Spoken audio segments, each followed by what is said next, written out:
Hi, my name is Sam Led, and welcome to The Fearless Now. This is for you and you in the nosebleed seats if you're looking for an easier way to approach anxiety, stress, and unhealthy habits from the inside out. There's no techniques and no strategies, so sit back, relax, and let me be your peace of mind Uber driver here on The Fearless Now. My name is Sam Led. I'm a transformative coach or transformational coach, whatever you want to call me, and soon to be author of the book called Fearless. And this is a really special episode today because I have a really special person as my first guest, everybody. He's a gentleman who is, I look at him as, someone that has some great cognitive reverie, some great things to say. And he's hailing from Southern Mass, from Fall River, Mass. And I've been on his show twice, and it was probably the best hour and a half I've had doing this because, as you know, this is what I love to do for you in the nosebleed seats, and something that I'm passionate about. And this gentleman is just as passionate about being of service to you guys and really speaking his mind about things that he cares about, that he sees in America that he would love to see changed or improved upon, for his kids and for future generations. And I find that really admirable. And he's a lovely guy, heart-centered guy. Ladies and gentlemen, boys and girls, the one and only Bobby Couto from the Bobby Couto Show and the Disgruntled American Podcast. Sam, thank you so very much, sir. You know what? I'm a little teared. I'm a little teared right now. Like, that's just an opening like Yeah. that. I mean, the kind things that you say. But let me tell you something. I'm honored to be a guest, but first and foremost, I'm a fan. And I want to say thank you to you, sir, on behalf of myself and everyone who listens to your amazing creation. I look forward to it. It's become a part of my existence. And I want to say thank you to you, Sam Led, for your contribution to mankind and the compassion and empathy that you provide to us. You know what? Every 2 weeks? You're doing it 2 weeks? Weekly? 2 weeks? What do you? 2.5 weeks. It's life happens, as you know. Right. Right. I have no excuse. I mean, I don't have a family. I have family, but So they're funny. 3,000 miles away, and I have a lovely, lovely, beloved partner that, but I don't have an excuse. But I should be doing this more. Just work and Yeah, but listen, when you're celebrating your grandma's 99th birthday, listen, man, there are certain, what, we would both be hypocrites. You and I would both be hypocrites, right? Like those are the moments that you can't walk away from. And if it means you're waiting a week for an episode, hey, didn't you wait a week for an episode, right? You know what? That makes me feel a little bit better. Right, man. Like the joy and the happiness in your life, Sam, I see it. It's warming, man. It's warming. It's one thing to come on here. I say it all the time, buddy. It's one thing to come on here and blab away. There's a lot of people that have podcasts. Everybody has a podcast and they say things, but to actually live it, brother, and to practice what you preach, my man, you are the example. Oh, thank you. And it's an honor to do it. It's my passion, and I love being a coach, being of service, and making a living doing this. I grew up with Wayne Dyer and Leo Buscaglia, who wrote a book called Love, and all these personal development gurus, and not Tony Robbins. I love Tony Robbins, but when it comes down to it, all these guys, just like all the great prophets, all the great sages like Buddha, Jesus, and Muhammad, and my grandfather. No, I'm kidding.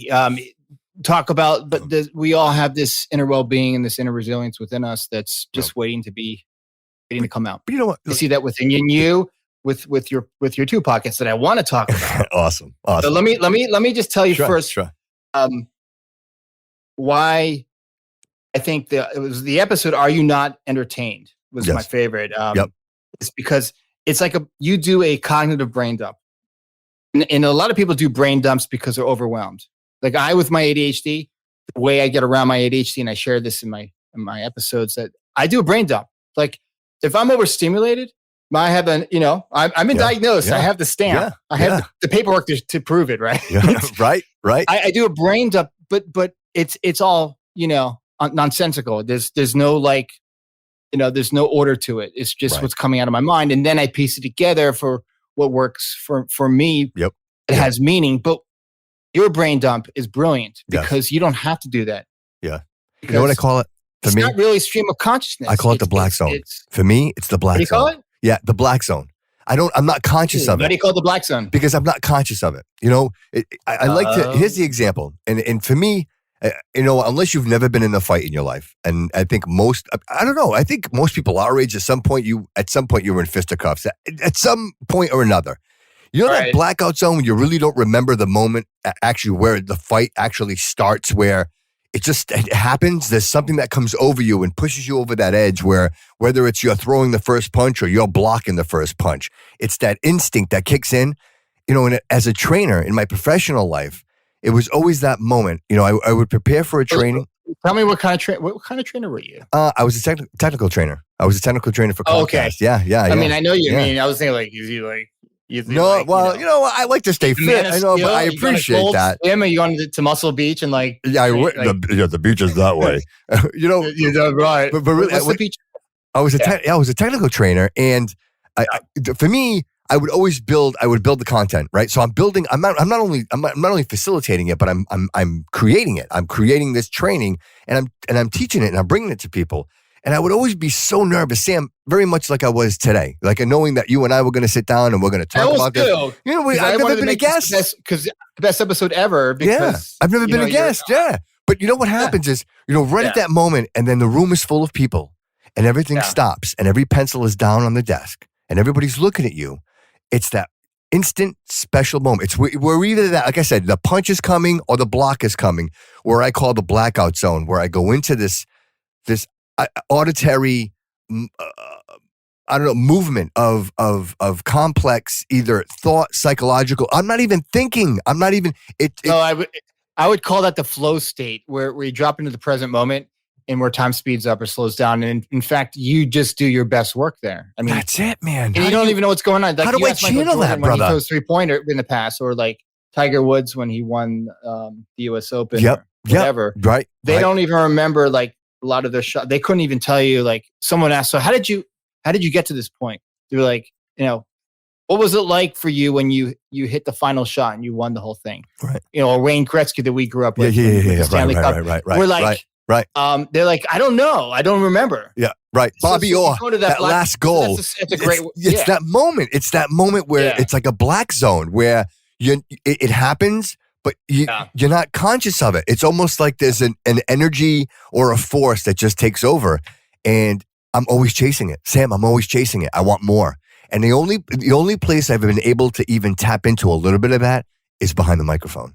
Like, I feel like I'm tapping into that. I feel like when I sit down and I'm delivering a message, and I always say to myself, my message has to be true and it has to be helpful, because this is my legacy. Sam, this is all I got. This is what I want to leave behind. People can leave money. They can leave property. They can leave anything they want. But what's your legacy? How are you helping? What are you leaving behind? I always think to myself, the message in a bottle, right? The message in a bottle, that time capsule, when you dig it up and you open it up and you say, wow, that was only 50 years ago, but the world was a different place, And imagine what they're like to be saying, like when we were, imagine if you had a time machine, you could spend a week in a decade or a period of time. Yep. People would look back at that period of time, the pandemic, and what was going on with Black Lives Matter, and it's been a very turbulent period of time in the last year and change. Definitely. I mean, think about what's happened in a little bit over a year, and I want to get back to your two brilliant podcasts. Yep. They could say that this was probably the most turbulent time since World War. It is. This Vietnam, is World War II. It's 600,000 people losing their lives because of this whole mess. Yes, and so going back to what you just said, they're gonna pay attention to what Bobby Couto said 50 years from now. I'm telling you. And I'm not saying that just to blow smoke. It's brutal honesty, because I've listened. Yep. And there's someone who needs high stimulus and a lot of dopamine to pay attention. I listen to your stuff. So getting back to your two brilliant podcasts. My favorite episode is Are You Not Entertained? Yes. Because you literally, and I love pop culture just like you do. Like, I'm an 80s kid. We're like, I think 2 years apart. I'm older. Yeah. No, you're not. I'm the old man. No, you're not. I'm older. No, I am. I'm 46. No, I am. I'm 46. 47, dude. Really? Yeah, You yeah, are? Damn. That's right. You just had a birthday. Yeah. Well, last month, but yeah. So yes. I'm the elder statesman here. Yes, you are, sir. In this you podcast. Are. Yes, you are, sir. You are. So, you are. So pop culture for us, like, influential. 80s. The social media that. I try to get my kids to understand that was our Snapchat, that was our Facebook, that was our Twitter, MTV, like those were the way. That's the way we got. That was social. MTV that was right? Dungeons and Dragons. Yes, yeah, Tower Records, right? Tower Records. Tower Records. Wow. Right? Like that's seriously like the idea that you're taking me back. I'm telling you, music was the message. People are like, the Beatles. Listen, the Beatles were the Beatles. Listen, we'll all agree, and maybe you will or not, but Ringo was okay. Ringo is okay, an okay drummer. All right. I knew you were going to say that. Right. But if you can be an okay drummer and be the greatest band of all time, listen, I'm just saying that he's not a Neil Peart. Ringo Starr is not a Neil Peart. So Rush is in a whole different category. That's what I'm saying. But I'm saying, like, as far as drummers go, right? Like, I'm just saying, like, they're different. But yet the Beatles will never, no one will ever disagree. The greatest band of all time. They changed the world. And the reason why, just like your podcast, your two podcasts will stand the test of time. If you put your podcast in a time capsule, right? And you had like a little, like, I don't know, MP3 player that had like batteries that last forever, or like, I don't know. I'm sure they'll have a way to charge up figure it out 50 years from now because the technology will be so advanced. They'll figure out how to power up an MP3 player. Yep. Right? Yep. It would be even cooler if you put it on a cassette tape. But anyways, if they open up a time capsule and you're 5,000 episodes, God willing, knock on wood, of Disgruntled American and the Bobby Couto Show, and they listen to that, it's going to be the same thing as what the Beatles did, because the Beatles took a very short snippet of time, 1961-ish to 1970 when they broke up. Well, 69, 70, right? Yep. And that's when they all went separate ways. Yes. George Harrison's, by the way, not to go on a tangent, but George Harrison's solo career I thought was even more brilliant than. Oh, yeah, absolutely. Yeah. Okay, of course, yes, absolutely. So those couple years, they did so much. It was so profound, and they even dropped Paul. into that. Paul did well. I'll agree with you. Even Paul did well. Listen, they're not the greatest musicians. No, right. But it's what they had to say. Yes, and how they did it.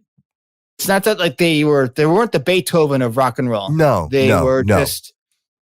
They were the just like you with your two podcasts. They were kind of the voice of a whole generation. Sam, do you think no one else could do? I'm absolutely blown away. That we're talking about the Beatles and we're talking about my podcast in the same sentence. I'm absolutely blown away, bro. I'm absolutely. I can't even. I got to tell you, and I'm not blowing smoke. I'm be brutally honest with you. If it sucked, I'd say, Bobby. Thank you, buddy. There's these things that we got to work on. Yeah, right. Thank you. It really is good. Thank you.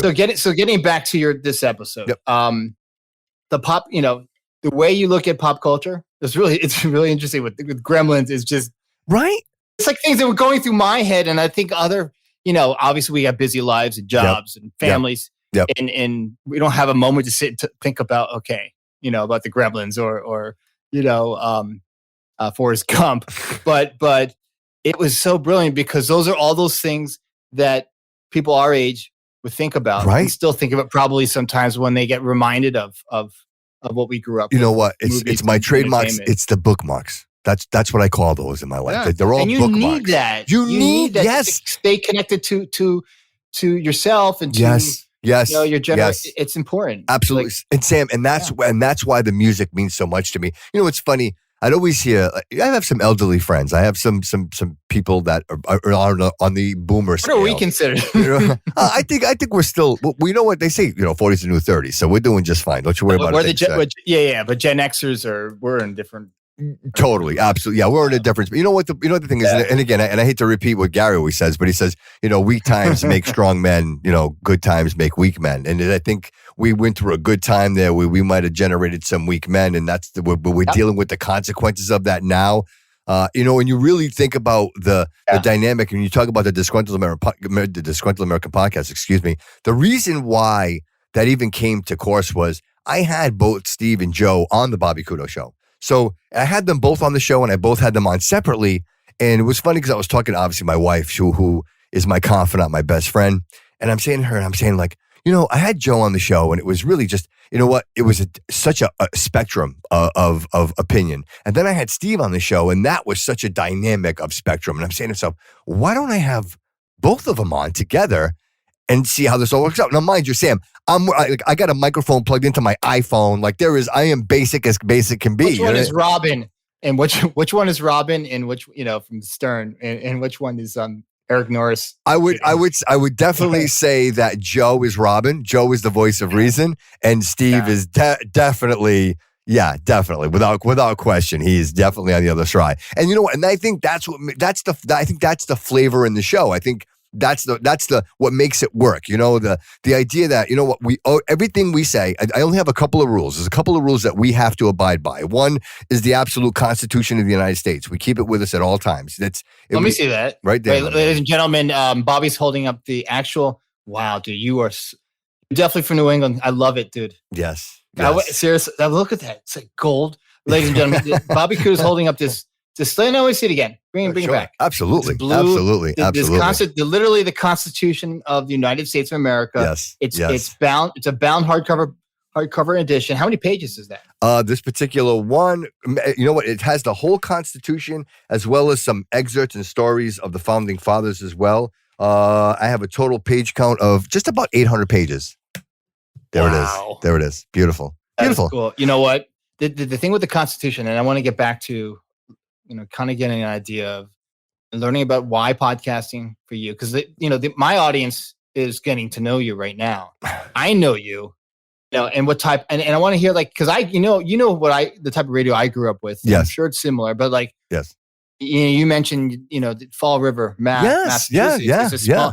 It's a small town an hour south of Boston. You know what the funny thing is about Fall River, Sam, is the growth that came from what used to be called originally back in like the 1700s.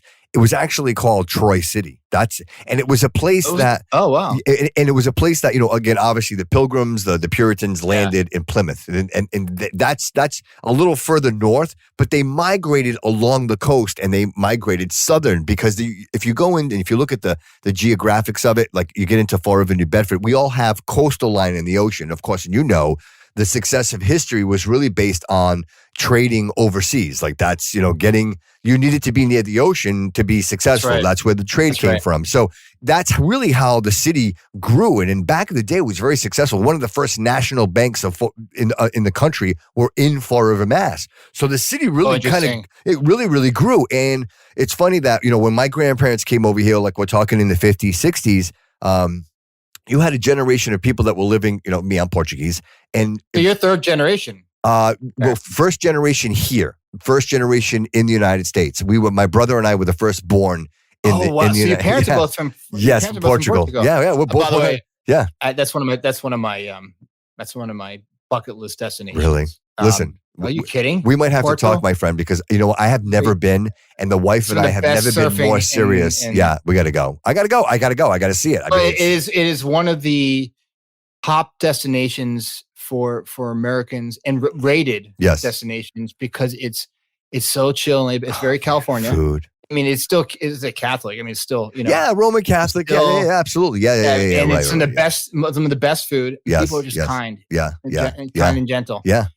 So real quick, just to get back, just to answer your question. So really, and I know I'm going a long way about this, but the city grew, and what happened is a lot of the immigrants that came from Ellis Island, they migrated to Fall River because there was a lot of work, there was a lot of economy, there was a lot of shops, and it just so happened that my grandparents, God rest his soul, they bought a piece of property on one of the milestone cities roads of the city, which was South Main Street. Obviously, every town, right, every city, South Main, North Main, right, and so where my grandparents lived, I could stand on the porch and I could see City Hall down the road. So I could see City Hall. Wow. So we're really in the middle of it. So when there was a parade or there was an event, it would always come down South Main Street, right? Down South Main Street, down to North Main Street, and then off it would go. Well, long story short, that's where my passion for radio came from. Because every time one of those events would take place, my grandfather, part of the property was a storefront with a flat roof. And they would come and set up all the equipment on the flat roof with the cameras, so and they could actually see down on the parade, and they would narrate the parade. And I remember seeing it and being like, "Wow, how great that was!" And it was a shout out Raul Benavides. He's still out there. He's still doing it. And with my grandfather, and then seeing my grandfather was a very quiet man. Like he didn't say much. You know what I mean? You could really get a lot from him by just the way he looked at you. He didn't say much.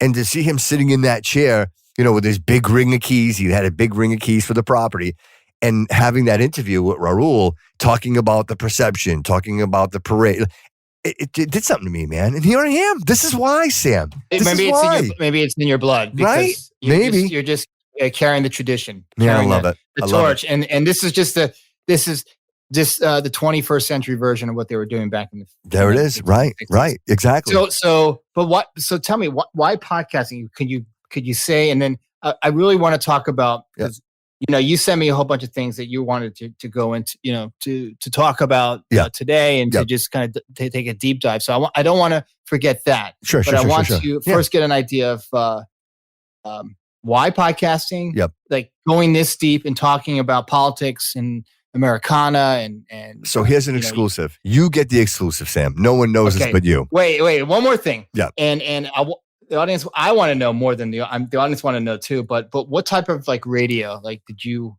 grow up with? I knew, I tried. I wanted to emulate, the Dennis Ellis's, Howard Stern, not the content of Howard Stern, but just like his presence. Those are the air jocks I grew up with, and then Sonny Fox in Miami. A bit of Howie in there. So, yep, yeah, of course. Yes. So what type of radio did you grow up with? What did you listen to? When I grew up, I have an older brother. So my older brother, 6 years older than I was, was almost by, guilty by contact. You know what I mean? Like that's what he was listening to. So classic rock was really big. So, Wolfman Jack, you know what I mean? Like these Wolfman are Jack, absolutely. These are the people, these were the personalities that were on the radio back then. And that's kind of really where the influence came from. And even if anybody's from the area, they'll remember 94 HJY. And there was this guy, Fred Castor, that used to broadcast on that radio station. Fred Castor. I've heard Fred Castor. And you know he what? Was on a couple different... and he would talk so low, and he would talk to you just like this. And it didn't matter what you were doing. You were going to do whatever he asked. That was just great. It was just amazing music. And it wasn't, it wasn't all conversation, obviously. The days of the DJs, it was music and conversation. So you get little segments, you know what I mean? But for the most part... They would hypnotize you with your voice, and they would go into it. Yeah. For me, it was Scott Muni. Yeah. Because I spent half my first 10, 11 years living in New England. I'm originally from Connecticut. I was born in New Haven. So, Scott Mooney, we would try to pull, we had this big aerial. So we would try to pull in all the stations coming from, New York City. Yeah, right. 80 miles away in Orange, Connecticut, the small town that I grew up in before we moved to Florida. Yes. And Scott Mooney had that, that voice. And I can't do it as well as you. No, I hear you. Same thing. I'm going to throw you a curveball. You ready? Laura Ingraham. Yeah. I like Laura Ingraham. I remember. Listen, Laura Ingraham now. I have goosebumps right now. Oh my God. Right. I mean, she's on TV. She's a big deal. But I remember her on AM radio. I was listening to her. I was a security guard for a textile company working the overnight shift, listening to Laura Ingraham on the overnight, and thinking to myself, you know what? She was a woman. It was a woman's voice, and it was really cool to hear a woman have such a masculine empowerment in her voice. It was very special. She was ahead of her time, though. Absolutely. There was another woman like that she was called the Nightingale. Yeah. And she was on WNEW in New York. It was a classic rock station. Yeah. And she had this program from 12 to 3 in the morning every night, and she would do B-sides of Pink Floyd and all these, you just reminded me of, hey, Wanderers. Are you wanderers out there on the road? Yes. Right? Right. Exactly what. Right. So she was ahead of her time too. And she would also do, she was introducing stuff, that was even before Alan Parsons Project, prog rock stuff. Right. Really, this was, and she had a major market, the Tri-City area. Yeah. And she was doing this as a woman. She died, unfortunately. She passed away about 25 years ago. Yeah, but the voice lives forever. So that's what got me into forever, this. Forever. What? She's forever. For you, brother, it's legacy. Her legacy will live forever because you remember that. You consume that. It shaped the direction for you, man. I was too young to know it. Right. I was, right. But she was a different generation, but you can still. She was basically, when I was 9 or 10, I would listen to her because she was still on a little before she passed, in 1990. Yep. But at the time, let's say 25 years ago, right? And let's just say between you and I, no one has mentioned her name in 25 years. You just mentioned her name, my friend. No, and everybody listening to this podcast right now will remember her name. They'll Google her and they'll check her out and see that she was just legacy, man. That's legacy. Forever. Forever. It was, and a woman did that. Right. And it's, right. And broadcasting, even in the 70s, was very male dominated, just absolutely. Like sports broadcasting, Howard Cosell. So I want to know, the Disgruntled American was like a surprise for me, because the Bobby Couto Show is more, it's more, your heart coming out. Yes. You do talk politics, but it's more about, what drives Bobby Couto day by day. We kind of get an idea of what you love music wise.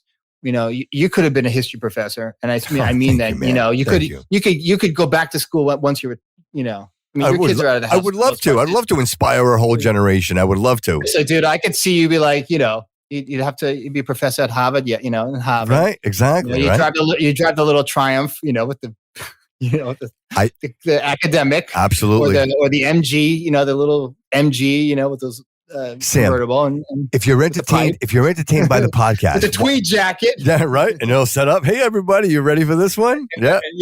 Mr. Couto up on the board, Mr. Couto. That's right. Right? Yeah, Dr. Couto. Dr. Couto. Dr. Couto. That's a good round. So, Disgruntled American. I want to first talk about Disgruntled American, sure. Because to me, that really intrigues me. I was thinking of doing something like that, but my gifts and what I'm passionate about is in the human condition. Yep.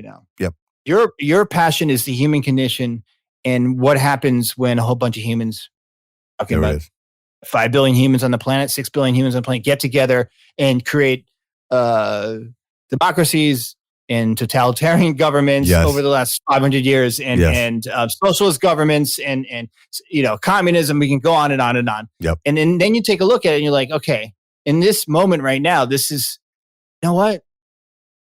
I'm first a humanist, but I'm also a realist. Yes. I'm typecasting. You have to live amongst society, right? Like you're amongst us. You have to live amongst society. Right. So and also as a father and as a husband and as also a son living on this, this planet for 40 plus years, it kind of, you start to see, and also through your own, working for decades, and seeing what's going on in the workplace. So tell me, where did you get this idea from? So it really was the relationship. Like I mentioned before, I had both Steve and Joe on the show, and I realized, wow, you know what? I think I've got two amazing ingredients here. Why the name Disgruntled American? What is it that, that's just, get it. So the name. I get it. Yeah. Yes, but where did you where was the inspiration? It was actually a fan of the show, Steve Averis, who we had on the show. I believe episode. He was absolutely on episode 12. No, episode 11. Vito. We refer to him as Vito, and Vito is a veteran from the Navy. Excuse me. Oh, Vito. Literally, his name is Vito. I'm thinking of. No. His name is Steve. Was his okay? But we call him Vito. That's his show name, Vito. And he's the one where does that come from? Because when he was in the Navy, when he got there, he got as a new recruit, he got into the Navy. He actually said his name. Hey, my name is Steve Averis, and his commanding officer looked at him and said, "You look like a Vito. I'm going to call you Vito from now on." And then it kind of stuck a little bit, and then he got moved to another platoon. And then when he got to the platoon, that commanding officer looked at him and said, "Hey, you look like a Vito. I'm going to call you Vito." You tell me he got two Vitos? He got two. Exactly. That's it right there. I said, that's what I said. I'm like, then he's Vito. Like he's Vito by default. You can't, that's destiny. You can't mess with destiny. That's So Vito. What's your name? Thank you so much for his service, Steve Averis. Shout out to Steve. He was in the Navy, worked on an aircraft carrier, and we were doing an episode, and we actually announced, we had agreed and talked beforehand that we were going to put a podcast together. And we said, hey, audience, what should we call this podcast? And Steve Averis was the one that said, the Disgruntled American Podcast. So Steve, he gets lifelong royalties. Like it just came out of his. That's it. Nailed it. Disgruntled American. That was it. Nailed it. There was no stutter. It was just like it came right out. We knew it was destiny. It was meant to be. I mean, right. And it's now, and ladies and gentlemen, and I'm going to announce this again at the end of the show, but I just want to give a big congratulations to my brother Bobby Couto for getting on Pandora. Thank you, brother. Yeah, we made it. That was fantastic. That was awesome. Yes. Thank you. Thank you. That was awesome. Yeah, so that's a big thing. Yeah. Yeah. They need 10 episodes. They won't do it without 10. We submitted the 10 and we got accepted. And now I'll tell you, it's funny because I have, I have the Bobby Couto Show. You're in big time now. So yeah, and I have both, but it's like, one has momentum in one direction and one has momentum in the other. I will tell you, Sam, I know we're going to talk about the Bobby Couto Show. And ultimately, to me, yes, it's who I am inherently inside. I don't speak to a therapist. I've never spoken to a therapist. The only way that I find comfort is by exhausting the thoughts and processes that are in my mind. And I found that this is the best way to do it. I feel like I have something to say. For some reason, somehow, I've been granted the ability to talk, to speak. I mean, and I think a lot of people struggle with that. I mean, I have Joe and Steve on the show and they still complain like, I hate the sound of my voice. Listen, I don't hate the sound of my voice. I feel like I'm saying something. I feel like there's content in what I'm providing to people. I want people to better their lives. I want people to not struggle the way that I have struggled. You know what I mean? I think maybe it's that mentality of, listen, I didn't have this, so I want you to have it. And if I can if I could tell you to take a left before that right, I want to tell you to take that left before that right because it's going to save you that agony, that pain, that suffering. And that's really that's the mantra, bro. That's the goal. That's really what I want to do. It's real, honest to God, man. I love how you said that because it's felt more ways than one when you do listen to both Bobby Couto Show and Disgruntled American. The Bobby Couto Show is actually, as I mentioned before, it's a brain dump that works.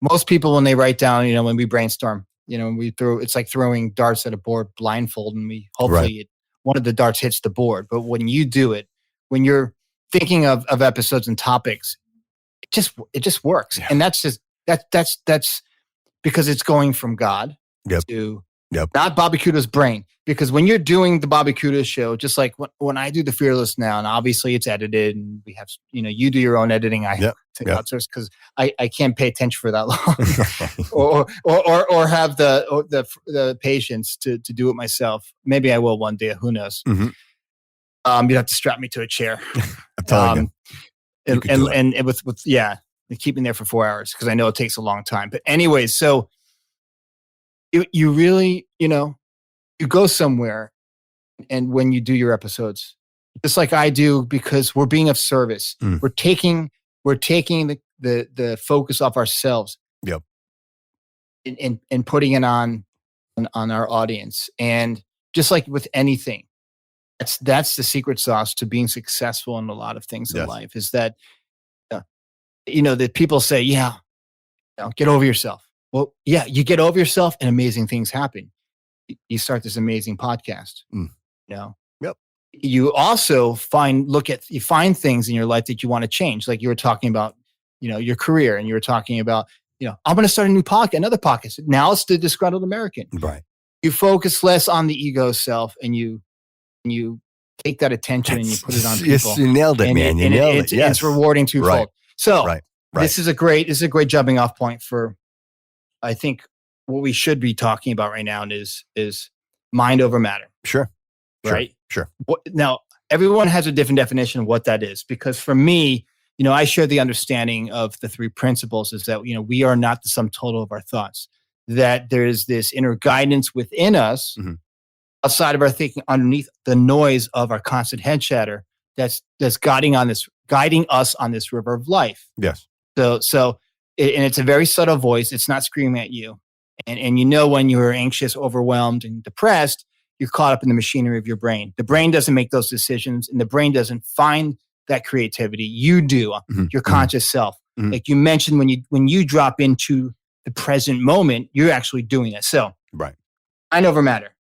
So for me, that's like, okay, how do we look at that with that? If I'm saying that, we get our most creative juices and when we're in the present moment and we're not up in our brain, how does that work? So for me, I think of let's think mechanical. Let's think about mechanical thinking and physiological thinking. And when I think mechanical thinking, I think of if I have mind over matter, my mind thought process has to supersede that of an objective. There's a matter. There's something that I need to change. So, for example, I get up in the morning, I go start my car up, my car won't start. I would need to physically get involved. I would need to physically, mechanically get involved to try to get my car to start, right? Like that's me using physical properties to solve a problem. So that's me, to me, that's the mechanical. I would call that the mechanical idea of mind over matter, correct? My struggle, and I think most people struggle, if they have OCD, if they struggle with ADHD, is how do I get my mind, how do I fix my brain? How do I get my mind to fix that dead battery or that broken cable?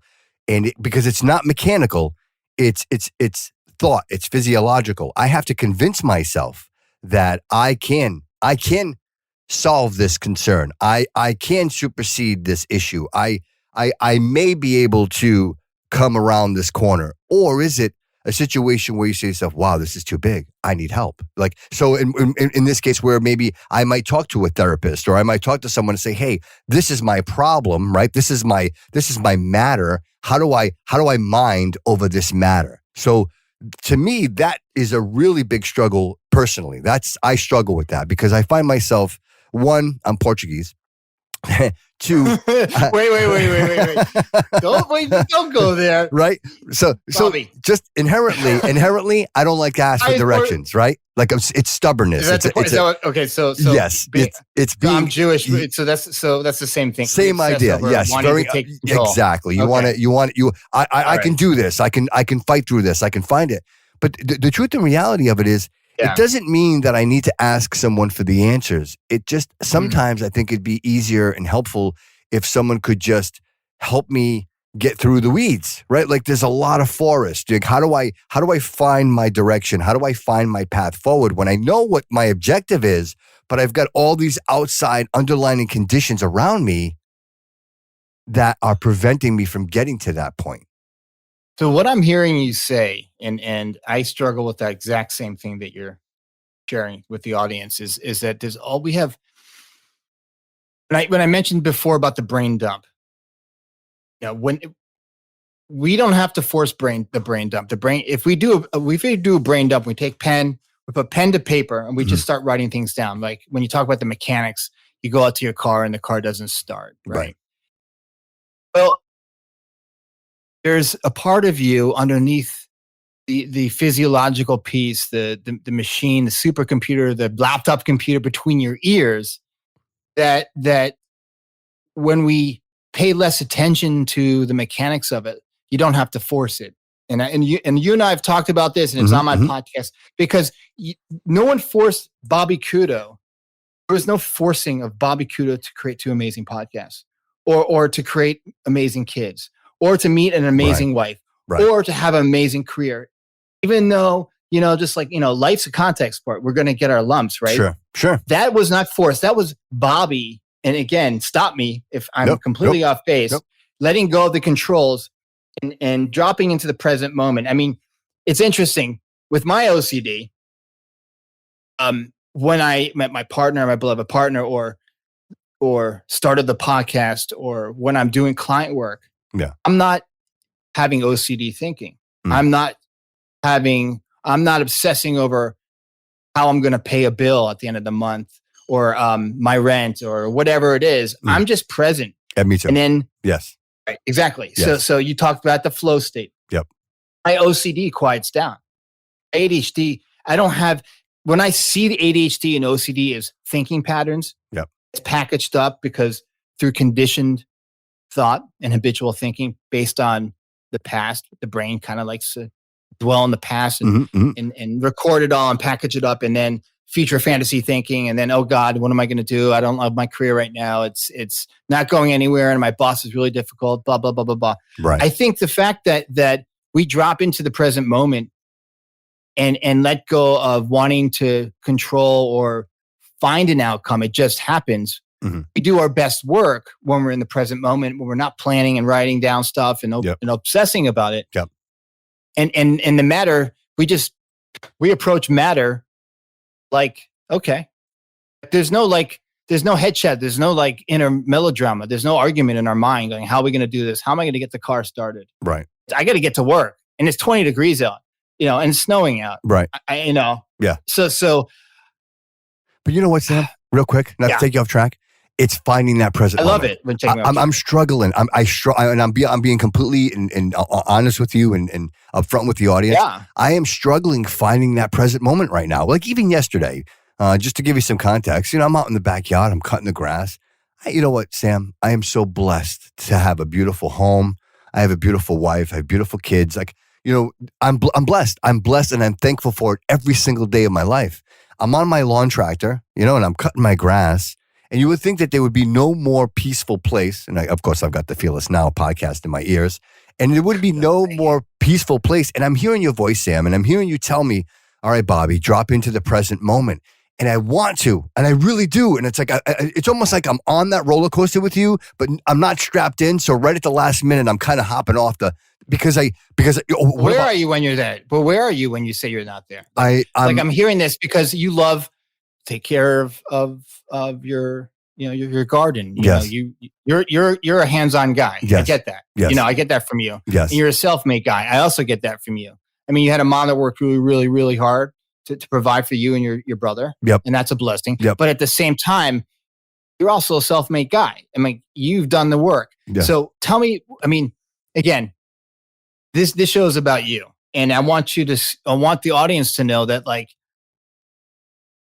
we all, everybody out there listening right now, we all drop into the present moment, but we don't pay attention to it enough because we're more, Las Vegas is up in our brain because the brain is so loud sometimes that we don't hear the subtle voice or the subtle calm. Right. When we're quiet and we're mowing the lawn, or we get distracted by the noise because it's so loud. But when we see that noise can be there and we don't have to take it seriously, even though that sounds difficult in the moment because you're using your intellectual machinery to try to figure out what the hell that means. Mm-hmm.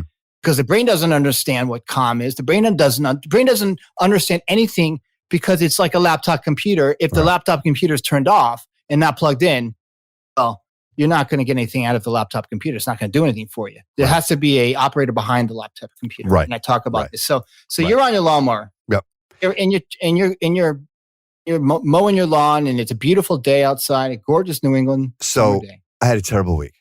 I'll just put it out there. I had a terrible week at work. Like it was, no matter how hard I tried to succeed, it always seemed like there was just something that just, for every success, there was just another obstacle. It was just one of those weeks. And, I take those. I take them because to me, I think a lot of those are just challenges that I need to work through, which is fine. Right. I get those. Right. But it was, I went through the whole week, and then right on the last day, the weather's been great up here, Sam. It's like, actually, it's just starting to break New England summer. There's nothing like man, it's just beautiful.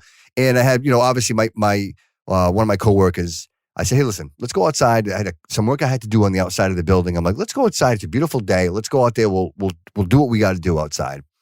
And not to tell, like, obviously, long story somewhat short. We're in this area working, and this individual literally drives. We're in a private kind of industrial park. It's an industrial park with a lot of businesses.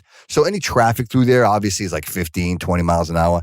This individual is driving at us, probably doing about 70 miles an hour, to the point where I didn't think they were going to be able to make the turn. Almost took us out. So it was a very scary moment for all of us, right? So adrenaline is pumping. Sam, I always go back to you back on the highway, on the freeway, and having that moment, right? So this is my moment, right? My adrenaline is pumping. I'm looking at my coworker. I'm going, wow, are you okay? And he's like, yeah, I'm all right. I'm like, so now I got to figure out, like, as a manager, I have to figure out who is this individual and why were you driving this way, right? I mean, is there an emergency? Did something happen, right? Something must have happened. So I go looking for this person, and the story somewhat short, I locate the person. And when I located the person, my first question is, what was that all about? And they were on a psychological level that superseded anything that I was even expecting or prepared to receive. Like completely illogical, rampage, just spitting venom, vulgarities, and other people holding this person back. It was something that I really wasn't expecting. It took a lot out of me because I wasn't prepared for the confrontation. Because to me, I was more looking along the lines of, hey man, you could be a little more courteous and just be careful. Like that was how I was expecting that confrontation to go. And to be confronted that way and to be spoken to that way, forgive me for saying this out loud, as much as I love what I do and giving back to the greater good of man, when things like that happen, I say to myself, man, is this a fight worth fighting? Is this everyone? Is this the way that everyone interacts with one another? Is this the confrontation that we're fostering through America right now? Like, this individual had no idea who I was. I didn't know who they were. I was trying to figure out what the cause or reason was behind their, reckless, driving where they could have took somebody out. And yet they were ready to attack me. And if there weren't people intervening in that situation, he would have attacked me. He would have assaulted me. Yeah. That really sucks. And, right? Right? It broke my heart, man. It literally broke my heart. Because, but let's take that apart real quick. Is it okay if we take it apart? Because I think this is important for all of us. Absolutely. This happened, this happens to all of us. I had a guy, I was walking down State Street in Santa Barbara on a gorgeous, and I'm going to get back to, because this is very similar to what happened with you. Mm. And my friend Justin and I were, this is about 8 months ago. It was a warm day. It was a Sunday. We just went sailing because we've seen videos. I love to go out and sail with my friend Justin. He's a good friend. And it's a beautiful sail. We went out sailing. It's gorgeous. I mean, I'm really spoiled and I have nothing to complain about. So I'm going to complain anyway. So we came back. We were going to get a bite to eat downtown Santa Barbara. And we're walking down the street. And it was not that, it was busy for Sunday, but it was during the pandemic, the heart of the pandemic. Yeah. And this guy comes out with a motorcycle. As we're walking, it was a crosswalk, so we had the right of way, and all the cars were obeying the traffic laws, etc. This motorcycle comes out of nowhere, literally is about to hit us. And he was driving, a very expensive motorcycle. I don't know anything about motorcycles, so probably a Harley or a Ducati or something. Whatever, some fancy schmancy motorcycle. Yeah. Motorcycle scared the hell out of me, so yeah. I'm no good on a motorcycle. Anyways, he's coming at us, and our eyes meet, and they lock, and there's literally fire and vitriol in his eyes, right? Mm. And I'm at the point, my adrenaline, the whole fight or flight thing. My primitive part of my brain is being activated. Sure. I'm in I'm really angry because right. He literally did not even swerve, nothing. He had this look of utter, anger that I've never seen, like a demon. Yep. And I'm like, that same thing. It was the same thing. I'm like, how dare this guy, blah, blah, blah, ego, blah, blah, blah, blah, blah, blah. My ego's getting, and I'm like, this guy almost hit me. Obviously my life was in danger. My friend and I were just like, I can't believe that just happened. He didn't say anything to us. He just looked at us like he wanted to kill us for no reason. And I've been in this town almost 20 years. So, but then 5 minutes, 10 minutes later, we calmed down. I realized and I saw what happened and I caught it. Gentleman was on the motorcycle, and we call it psychological innocence in the work that I do. Even if it was, he put our lives in danger, didn't think that was a bad thing to do. He was, at that moment, his level of thinking was, what his level of thinking was. And we call that psychological innocence. For whatever reason, he was wrapped up in something that had nothing to do with us. Right. Just like that gentleman had nothing to do with what happened to you. Right. When he was taking a turn at 70 miles an hour, which is very dangerous. Yep. And irresponsible and all that stuff. Instead of me judging the guy, because when I just started to judge him and be really freaking angry with him, my blood pressure went up. I started to suffer. Right. I went into suffering mode. This guy wasn't suffering. He was just, a crazy homicidal maniac, probably. Who knows who he was? Right, that didn't matter. Right. When I started to see that, I started to really suffer in my thinking about how dare this guy put me and my friend's life in danger. Mm-hmm. And see it that instead of me allowing myself to have my ego stepped on because my ego was screaming, you need to get this guy. How dare this guy do this? Right. Who the hell is this guy? Who does he think he is? Like being a man, ego, the whole thing, the whole machismo thing. Okay. Yep. And I'm no alpha male. So I went there innocently, and then I started to suffer because I'm like, God, I feel so terrible right now. I don't want to feel terrible. Right. I mean, this shit happens in life. All of a sudden, I started to laugh. I was like, oh, mine's getting caught up. Mm-hmm. My state of mind was going sideways. My brain was trying to convince me that this guy needed he needed a lesson, that I needed to tell him that he was the wrongdoer and then he needs to shape his life up and how dare he do this. But then I'm like, oh, he's caught up in his own level of thinking. Right. I'm caught up in my own level of thinking. Right. When we both settle independently, like our brain always settles, our thinking always settles. Yep. I'm going to have a nice feeling again. Yeah. I'm going to feel good again. Yep. And that's what happened. Right. We're not always in a bad mood. Right. We're not always like challenged, right? Right. We sat down and had lunch, and that was it. And I remember what happened but I didn't like attach the emotions to it because I wanted to feel good. It didn't matter. Yeah. Yeah. The part that bothered me the most was the way he spoke to me. Like the things that he said to me were so demeaning and undermining of, not that, hey, I'm a manager. Like I'm a manager. So maybe just that, if nothing else, if you don't even, for one, I'm a human. That's number one. Like, and I treat everybody with respect and dignity. And I talk to you that way. I would never speak to anyone any other way. So step one, that. Two, I'm a manager. And then the way he spoke to me, and it wasn't just me. There was a lot of people out there and a lot of people heard that. And you know what? Not that I would ever be concerned because people know who I am. They know my character. They know, who I am inherently. But to go through that experience and say to myself, Sam, I know you're going to laugh when I say this. I'm a good guy, man. I said it to my partner a lot yesterday. Right. I'm like, I'm a good guy. I'm a good guy. Why? See, you can still be a good guy and also be human, right? You still could be a good guy and also get angry. Now listen, right? I've had clients, in myself, that despite us being good people, we still get wrapped around the axle and get angry. Right. Right, of course. That's part of the human condition. Yeah, exactly. But the one thing that happens to all of us when we get angry and we get angry at the other person for doing something that we perceive, because we all live in our own realities. We all live in our own perceptual reality. Yep. Everyone walking around is living in their own reality. Of course. No two realities are alike. Even when you're married to someone, they have their own reality, right? Yep. Would you agree with me Absolutely. on that one? Absolutely. Okay, Absolutely. so going back to this gentleman, he might have disrespected you. But suffering that you went through in that moment, hear me out.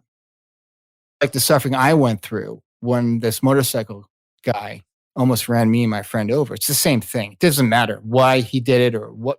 His state of mind at that moment, it was wrapped around the axle for whatever reason. And it had absolutely nothing to do with Bobby Couto or Sam Led, my friend Justin. Mm-hmm. But the brain, when you catch the brain doing funky stuff, like blaming this guy for making you feel disrespected. Now, hear me out. What I mean is the guy was at a level of thinking, a low level of consciousness that wasn't in alignment with yours. Right. The suffering that came afterwards, because I hear it in your voice. Yeah. Just like the suffering that came afterwards with me until I caught what was going on and I kind of like was aware of my thinking, was that we took on another person's state of consciousness or state of mind. Yes. Which is not our job to do. Right. But instead, as hard as this sounds, especially for men out there, when we feel like whether we almost get run over or this in this case with this gentleman driving recklessly and putting your lives in danger. Yep. As hard as this sounds right now, because the ego is going to start screaming at you and saying, "No way, this guy did this to me. How can I just stand there and do nothing?" And now when I get angry, that's suffering. We're suffering in our own egoic thinking about how we should behave on this planet, and the judgment we're placing on that other person for behaving in that way. Yep. Now, no one's saying any of that's wrong. Mm-hmm. The only person that's suffering is we are. And we all do this. Right. And so looking at it as how can I have compassion for this gentleman? Obviously, it's hard in that moment because he put your lives in danger. But a couple minutes later, you can say, you know what? I don't know what's going on in his mind. I don't want to know. Right. But perhaps he's suffering. How can I have compassion? Without question. Sounds, You're absolutely right. How can I have compassion for someone that does something like that? Yeah. Is reckless and does not thinking about anyone but himself. Yep. Perhaps he's so caught up in something that I just got to have compassion for him anyways. Yep. Because what it does is it gets you into the present moment. And then we see, nothing I can take is personal. As hard as it sounds, because we all forget sometimes, but then we remember again. Because I don't want you to suffer, man. No, right. And I don't want to suffer. It's just, I try to be so good to people, man. I really do. I give everybody that opportunity. I always give everybody the benefit of the doubt. And it just, I guess the part that got me the most, Sam, was I wasn't expecting it. I was expecting it to be more of a, hey, man, like, you got to be more careful because you're going to hurt somebody. And it turned into something completely opposite of that. And you're right. You know what, Sam? You're brilliant in your logic because you're absolutely right. And he was screaming at me how he forgot his credit card and he had his credit card in his hand.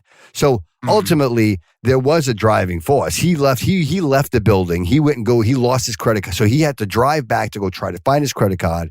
And then he had to try to make it back to the building before his break ended. And therefore, that's why he was driving at that ridiculous amount of speed. And I get all that. But what if because Bobby, because I love you and I want you to hear this. Yeah, man. What if we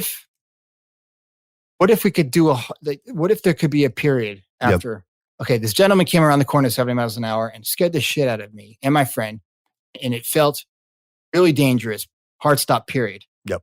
Everything after that is suffering because let me tell you, even though it's like our brain wants to protect us, right? Mm-hmm. The brain loves us.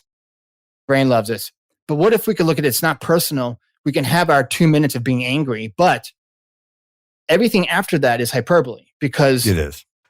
In an hour, that gentleman's going to settle. His thinking's going to settle, and he'll come back to who he is.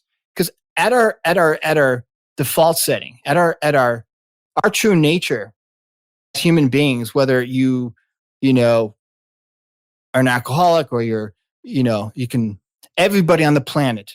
I don't care who you are. Our true nature is well-being. Our true nature is kind. Yes. We get caught up in a level of thinking in the moment that we take the bait the brain is doing, right? That we think is right at the time. Yep. Since we're not the sum total of our thinking, all of us, when we're dropped into the present moment, are Bobby Couto kind, or Bobby Couto loving, or Bobby Couto passionate about what he does. Yep. So that's where you can see it next time that happens. And the next time it happens for me, because that did happen with the motorcycle me. Right. It was like, okay, next time I can just see my thinking, just be like the conscious observer of my thinking when I get really angry. And I know that the anger is going to end up in suffering. It's hard. It's really, it's hard to see that sometimes. Yeah, it is. It is. And that's where the mind over matter thing comes in. Is that remember the brain is like, again, a laptop computer that if you don't plug it in, it's not going to do anything. Right. Right. If you let the when you turn the computer on, right, and it boots up to the main screen, you have to select a program. You have to put a floppy disk in. Remember floppy disks? Oh, yeah. Right. you have to do something. The brain doesn't know shit. Brain, it's like the HAL 9000. It's what we feed it. And our conscious self, which is who we really are, is not our past stories. It's not our ego. The ego's all made up. It's not our fight or flight mode. So let me ask you, Sam, with that mindset, with that mindset, if I want to, or I have decided that I no longer want to continue to do, I have a dream, right? So I want to write books for a living, right? Like that's an example. Not to say that I'm going to write a book. I'd like to, but I'm saying I want to write books for a living. How do I stop my 9 to 5? How do I say to myself, all right, I am done with my 9 to 5 and I am going to do this. I am going to commit. I'm going to do what I love and I'm going to write and I'm going to write the best book, the best novel ever, and I'm going to be successful at it. How do you make that transition? Because to me, that's the hardest part. I think we can all come up with an idea. I know where you're going with this. This is good. Right? What we want and how we want it. But how do you take that leap? How do you overcome the mind over matter? Okay, so know the answer to that one. Just not paying attention to it enough. And that's going to piss you off. No, man, do it. Do it. So listen, okay. Right now, you and I on a Sunday, a beautiful Sunday. Yep. Okay. Doing two things we love right now. Right? We would love to get paid for it. Absolutely. Right? We would love to monetize it and make a living and do this forever. Absolutely. So you'd have to pull the microphone out of my dead hands. Absolutely. I know you're the same way. Absolutely, man. Absolutely. Look around you right now. Studio. Ladies and gentlemen, Bobby Couto's got the coolest, like, if seriously, I'm a little bit more woo-woo spiritual, Bobby's a little more grounded than I am. So, and in all the good ways, and he's a Patriots fan, so we'll give him that. And a Sox fan. So the transformation that you went from finding, and because you've always loved this, you're doing it right now. Yes. Who says that there's a time limit on how long that takes?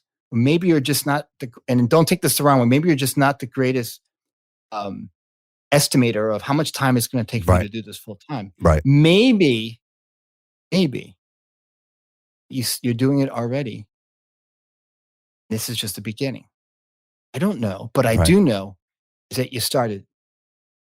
Thank you, man. Started. I needed that. I needed that. And you're really good at it. Thank you. And you're really passionate. You're really good at it, brother. Thank you, brother. I'm not saying this again. I tell you if it sucked. Thank you, bro. Because you and I wouldn't be talking right now. Right. Right. Okay. All right. I'm absolutely flattered. I'm absolutely flattered. Yes, don't be flattered because it's the truth. It's a spiritual truth. So, and not everyone's going to love your podcast, just like not everyone's going to love my podcast. It is what it is. Yep. So the question you asked me is, how do I do this full time for a living and make a living at it? Right. To put food on the table, so I can, to pay the mortgage. Yes. Did you just get invited onto Pandora? Yes. Okay. You can, audience out there, you know that Bobby Couto is going to be on he's on Pandora now. Okay. and okay. Do you see where I'm going? I see what you're saying. Step by step. Yeah, and it's true. And I always say your mind wants to bounce around. Yeah. It wants to bounce around. Yeah. Bobby, stay with me. Yeah. Your mind wants to bounce around. Your mind, all of our minds do that. It's like, remember was it the game Sting? It was Sting. When you throw the ball against the tennis ball against a concrete slab or a backboard. Yes. And if it hits somebody, you have to run and you have to run. And this is our generation. Yep. You have to run to and touch the front cement slab. Yep. And then someone can throw the ball as hard as they want. Yep. Or dodge balls. The same thing. Same thing. Exactly. Get where I'm going with this? Yeah, man. Yeah. Yeah. Okay. So who says that, you know the time it's going to take? It may be like next month. It may be 10 years from now. Right. The more that you do this and you're doing it, I know, look, I would love to do this full time. Yeah, man. I can't right now. But you've already started. And it's slowly but surely already starting to happen. Yeah, 56 episodes, man. Ask me where they came from. I have no idea. No idea. It's that same place that created those 56 episodes. Man, the Black Zone. Call it whatever you want. See, it's funny. It's funny. I've had people, clients that said to me, "No, I've always wanted to travel to Nepal because I want to, really find myself." It's like the book, The Razor's Edge. Have you read that book when we did it in high school? No. And that was a movie with Bill Murray. Oh, it was like one of his serious roles. Yes, the movie I remember. Mid-80s. Yes. We were like kids. Yeah. And so you find Nirvana in every moment during the day. When you drop into Nirvana, is a very ordinary moment. Nirvana is on your lawn or getting a call from your daughter, or your wife just coming into the studio and giving you a kiss on the head, or you making your favorite dish. Yep. Your favorite Portuguese dish. Portuguese. Yes. Or just sitting quiet. Mm. Nirvana isn't found by going to Nepal, going to Kathmandu. It's not found you don't have to go to an exotic place to find Nirvana. Right. It's right there. It's right in front of you. Right. And when you get to Nirvana, you drop into the present moment, which is Nirvana, ladies and gentlemen. Mm-hmm. It's not fireworks and like a beam of light. It's not some kind of spectacular light show. Nirvana is when you drop into the present moment and you feel good for no reason. And then because you feel good for no reason, you're doing things and creating. Right. Creating. And you're doing it. Thank you, man. I needed that. I needed that. We don't know. Yeah. And you got on Pandora. So the next step is when you drop into the present moment and you're in the state of the black zone. Yep. Notice how much you're going to create. Oh, man. Who knows? I can't wait. But your brain is thinking future fantasy thinking right now. It is. It's like, absolutely. God, I'm 46, sorry. Yeah. 46. I'll take 45. I'll take 45. That's okay. I don't know how many years I have left. I don't want to do this. I don't want to start making money when I'm in my 70s. At that point, it's going to be too, I know what your brain, all our brains jump around. Yep. That's all noise. Yep. It's all, as I mentioned, that's all hyperbole. Yep. What's true right now in this moment is you're doing it. Yeah. You know what?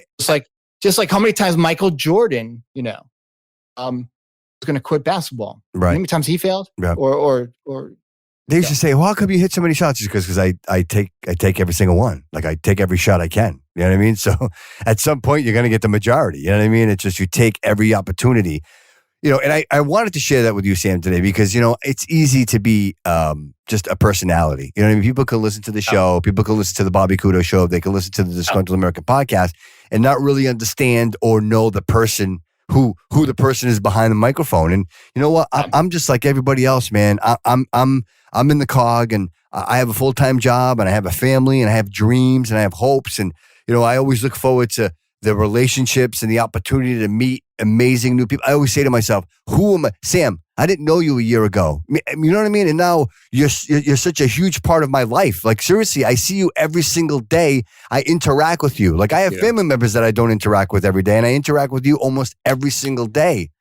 Like, it's like having, again, I know the tribe and bringing that all together. But ultimately, brother, I'm human. I'm like everybody else, man. And I struggle too. But I think you just answered your own question right there. You just did. But see, you have to to understand that your brain glitches, like my brain glitches, like everybody's brain glitches. It's a supercomputer with an operating system that has not been updated since the Paleolithic era. Yeah. And because of that, you're going to have crazy thinking. You're going to have thinking, oh my God, well, how can I do this for a living? Yep. What is it going to take? What do I need to do? Like, I hate this job. I'm grateful for my job, but it's not what I really want to do for the rest of my life. And I have a lot of challenging. It's very challenging, and the reward doesn't equal the whatever it's going through your head. I know it's going through your head, but like all of us do. Right. But then, you see, if you can see like all that anxious future fantasy thinking, like I have a lot of the time, right? And know that it's not real. It's just made up in the moment by a brain that wants to keep you safe. Yeah, that's not perfect. That's jumping around trying to. Can we talk about 27 real quick as you mentioned that? Like just real quick, it resonated with me when you were talking about the vaccine and you talking about that nauseous feeling about, and you actually threw up. Like I've been there, man. When you were saying it, I'm saying to myself, well, I'm not the only one. Because those moments of overstimulation and that sensation, and I've been there, man. I've been there. I've been over the sink and right before a big day and really just struggling and getting over that, probably like climbing over a lava mountain. You know what I mean? Just trying to get over it to walk out that door. What if I said to you that climbing over the lava mountain and the throwing up is just for the design? That there's nothing broken. It's how the system works. All the system is telling you, like the check engine light that I've talked about, you've heard in your other episodes, is that you're sped up. Thinking at the moment is not to be believed or taken seriously. That fresh thinking is moving through. That Bobby Couto is infinite. I don't want to get more woo-woo, but I will. If you push me there, I will, brother. That Bobby Couto is infinite in his ability to do whatever he wants.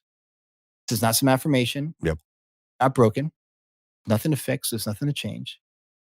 When you see that more, you don't have to convince yourself that because that's who you are. That's who all of us are at our that's our essential nature. That's our true north. That we all get glimpses of the secret. We don't pay attention to it enough because it's not, screaming at us. And we think the screaming is the secret. When we have it backwards, it's the calm. And you drop into the calm all the time. it's not taking away the fact how horrible that was when that car was going around 70 miles an hour. I don't want you to suffer. Mm-hmm.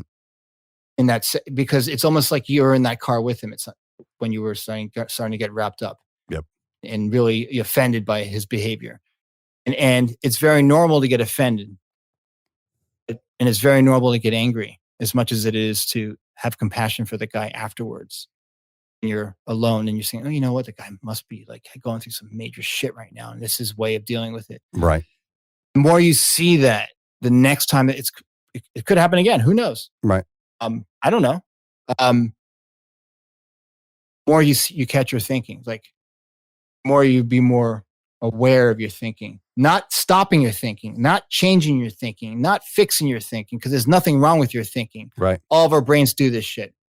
We all have different computers with different operating systems doing the same thing. Right.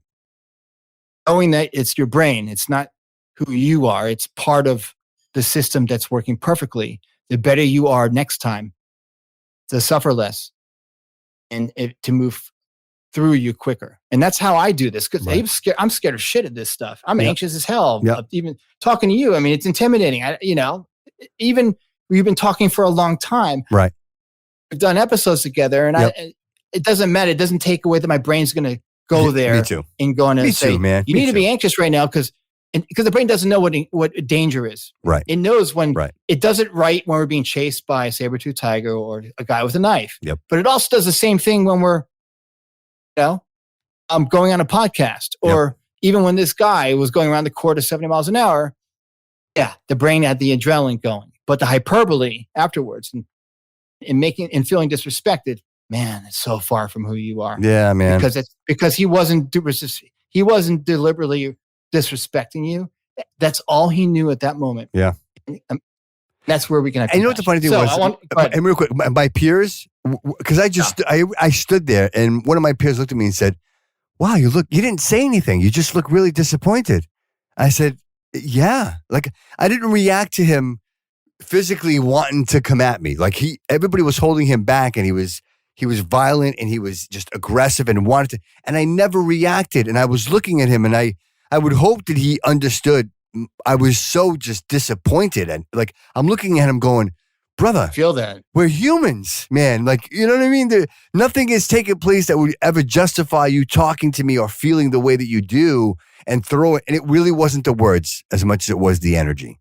It was so much negative energy that he was throwing at me. And I'm saying to and I honestly just stood there, Sam, and I just looked at him with this just disappointed look in my face, and eventually just turned around and walked away. And that's, you know what? And maybe I almost took a passive approach to the situation, because I felt like, even though I walked away, I avoided the confrontation.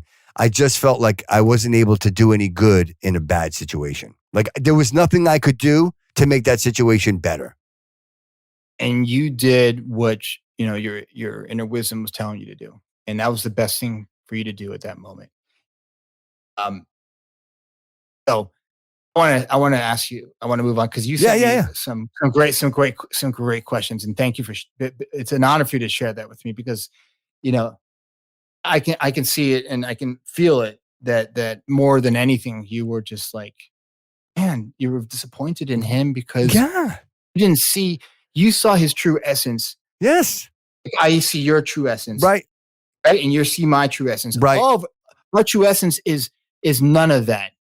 That's when we're caught up. When our state of mind goes sideways and we're in a low mood. Yep. We take the bait of someone else's low mood. Right.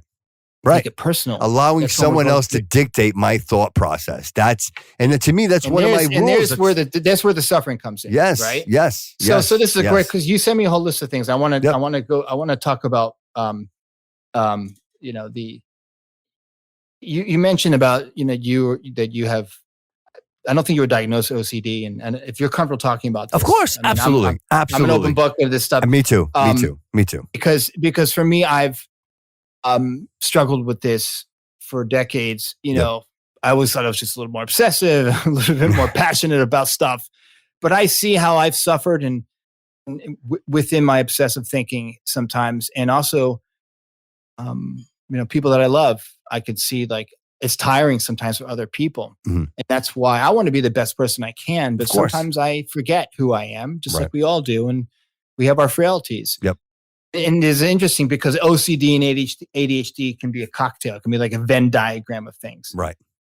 For me, the consequences of God, for you, I would love to, if you want to share, like Absolutely. how they, because, and then, but I'd like to wrap it up with those, not wrap it up the episode, but just like, I want to learn, like, because you weren't diagnosed with OCD, right? I was you not. weren't, like, I was not. I was not. Okay. And, and I think had I given, this is a really important, mental health, especially in men. Yep. You and I are like, we're Gen Xers. Yep.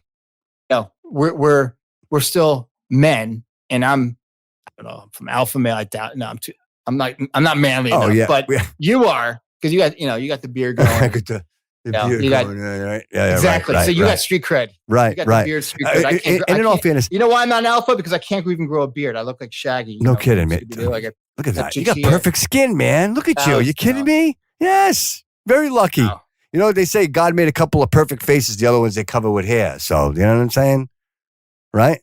That's so baloney. Huh? I mean, so I'm, I would love if, because this really, comes full circle with this. Yeah. We've talked about this in my other episodes. Yeah. I don't think, and just to kind of, for me personally, this is just me personally and my own opinion, to put a finer point on it. They say that sometimes you can be born with certain nervousness and certain types of OCDs and ADHD. And I think for me, maybe some of that might have been true a little bit, between this, getting a little further back into my personal history and growth. My mom was abused. Even when my mom was pregnant with me, she was abused. My dad was just, just put it out there. My dad was a piece of shit, and continues to be, and that's okay. And that's, and I always give credit to the man that I am today is because I know the man that I would never want to be. So that's always been my reflection. You know what I mean? With that said, I think already in the womb, there was maybe some nervousness, some anxiety. And then of course, Bobby's born into the world. And that relationship through my whole childhood was very, let's say, more down than up. In the Portuguese culture, the man and that alpha empowering force was always very, very relevant. It was in your face. There were certain roles. Everybody had a role. So anyway, long story short, my mom is a very strong woman and she dealt with it for many, many years. But I think where my OCD kind of developed was always knowing that the weekends, my dad drank on the weekends. It was always knowing, like I was anticipating the weekends on their way. And so I would go through my week knowing that, hey, Wednesday, Thursday's coming. Oh boy, here's Friday. And then I knew. So I think that's where the anxiety portion of my OCD came from. I think that's kind of where it came from. And then the other portion of that was always realizing that everything had to be in order. Like you made sure that everything was in order because you didn't want to piss the old man off. If you pissed the old man off, back in the day, it wasn't, they didn't take your cell phone away. It was more like you got a leather belt to the back. You know what I mean? Like those, we're talking some hardcore, just psychological and physical direction that I think in today's world would land somebody in prison for a long time. But again, we're going back 30, 35 years where it was a different society. Things were a little different. So do I believe, I don't ever want to say this is blame, but do I believe that my psychosis, the idea, my mind process, the way that I process information, I believe a lot of that came from that time because I was very, very young. So I had to your point, the saber-toothed tiger, right? In this case, my old man was a saber-toothed tiger. I had to protect my mom. I had to protect my tribe from the saber-toothed tiger. And I believe that that's really where I developed a lot of that OCD and the ADHD because it was the anticipation, but also the preventing the event from even taking place. Like, okay, I got to think ahead. How do I get ahead of this so that this doesn't happen? You know what I mean? And so now 46 years old, it's been so ingrained in me through my whole life that without even knowing, but unbeknownst to me, I have lived my whole life under those perimeters. I have lived my whole life being guided by my anxiety and my obsessive compulsive disorder. And thank you for sharing that, Bobby. I can only imagine what that must have been like growing up with an abusive father and anticipating his wrath. And the anxiety part. You said that basically I grew up following my anxiety or living my anxiety. I kind of disagree with it. Can I say? Sure, of course, I'll tell you why, because absolutely. You're sitting across from me right now, doing something you love. Yes, and your father's growing edge, unfortunately, was abusive and not okay for many reasons. But what I see in you, and what I see in when I speak with clients, or when I'm sharing and talking about OCD and ADHD, is that we talked about, you called it what did you call it again? The black. It's the black zone. The black zone. The black zone. So, and this is why I have an issue with the label, because for me, I had the same thing. When you talk about anxiety and like basically being kind of fueled by anxiety and living through anxiety, I thought that was true. It was completely untrue, because if that was the case, I wouldn't be here talking to you. I would have cardiac arrest, probably, being conscious, because we can only, in actually physiologically speaking, and I'm sure and I don't know if you knew this, is that, from a physiological standpoint, the body can only run for 30 minutes with a spurt of noradrenaline and cortisol, constant anxiety, constant it's only after 30 minutes the body starts to break down. The body cannot handle that. It's like driving nitrous, right? You hit the nitrous button, you only get so much nitrous. So much nitrous to the point you're going to blow your engine block. Yep. I mean, you're going to burst a blood vessel, you're going to have a heart attack. Yep. So knowing that physiologically, that's not when we have anxiety, there's a duration of time we have it, and then we drop into the present moment. Right? Would you agree? Like, we're not always anxious all the time. And when someone is diagnosed, and you weren't officially diagnosed, I was officially diagnosed. I mean, I had a professional, quote unquote, if you want to call, he's still a person, a human, diagnosed me with OCD and ADHD. So, but that label did me no good, because unconsciously or subconsciously, wherever it is, I'm walking around with that hat on, right? Thinking that it's me all the time, like in real time, all the time. Like, it's like the 24-hour news cycle of OCD. Right. Right? It's like the ticker tape's always going. Yeah. But Sam, can I say something real quick? Can I just say something real quick? Yeah. I never knew. I was alone until I heard your podcast. Listen, I'm a 46-year-old man. I like to consider myself somewhat intelligent. I got a couple podcasts. I had no idea. I thought I was on my own until I heard your podcast, until I listened to the Fearless. I'm being dead serious. I'm not trying to promote. I'm telling you from my own personal experience.